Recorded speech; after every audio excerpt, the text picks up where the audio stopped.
আমি তনুশ্রী, আপনারা দেখছেন সময় 365। আজ এমন এক গল্প শোনাবো আপনাদের, যা শুনলে আপনারা আশ্চর্য হবেন।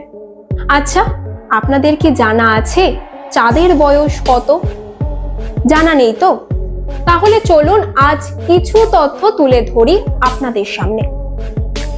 ছোট থেকে চাঁদ মামার গল্প শুনে বড় হয়ে উঠেছে অনেকে, তবে যার গল্প শুনে শৈশব কেটেছে সেই চাঁদ মামার বয়স ঠিক কত, সেই বিষয়ে বর্তমানে দ্বন্দ্বে রয়েছেন সকল বিজ্ঞানী মহল। তবুও তাদের অনুমান জগৎ সৃষ্টি হওয়ার 50 মিলিয়ন বছর পরেই সৃষ্টি হয়েছিল চাঁদের। তবে সব বিস্তারিতভাবে ধারণা দিয়ে নাসার বিজ্ঞানীদের গবেষণা অনুযায়ী সৌরজগৎ সৃষ্টির 150 মিলিয়ন বছর পর চাঁদের জন্ম হয়। তবে কোলন বিশ্ববিদ্যালয়ের বিজ্ঞানীদের মতে চাঁদের বয়স নির্ণয় করা একান্ত আবশ্যক, কারণ চাঁদের বয়স না করলে পৃথিবী একাধিক তথ্যাদি প্রকাশ্যে আসবে না। আদি পৃথিবীর অনেক তথ্যই আছে চাঁদের পাথরে, তাই পৃথিবীতে থেকে চাঁদের তথ্য সংগ্রহ করা সম্ভব নয়।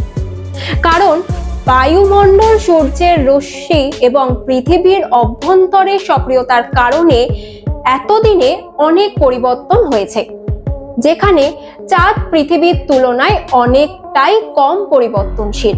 তাই পৃথিবীতে দাঁড়িয়ে চাঁদের বিষয়ে সেরকম তথ্যাদি সংগ্রহ করা অসম্ভব।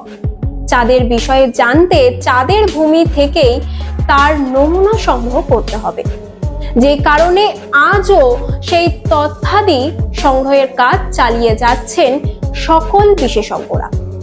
এমন অনেক জানা অজানা খবর জানতে অবশ্যই চোখ রাখুন সময় 365 পর্দায়, কারণ সময় কথা বলে।